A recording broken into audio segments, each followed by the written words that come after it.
वालेकुम अस्सलाम रहमतुल्लाह। हसीना बनवाए हाज़रीन, मुझे महसूस हो रहा है कि महफिल में सुस्ती छा गई है।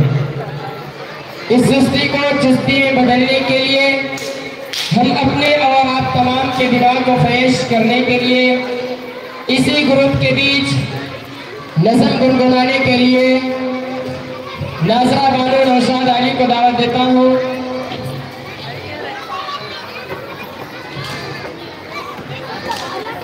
नाज़रा बानो की अर्ज़ मौजूदगी में वजीहा बानो मुतीउर रहमान को दावत देता हूँ कि आप आएँ और एक बेहतरीन नज़म गुनगुनाएं। वजीहा बानो मुतीउर रहमान माइक पर।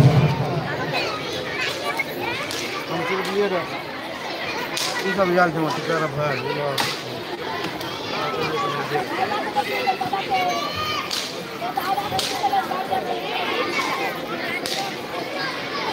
हम जा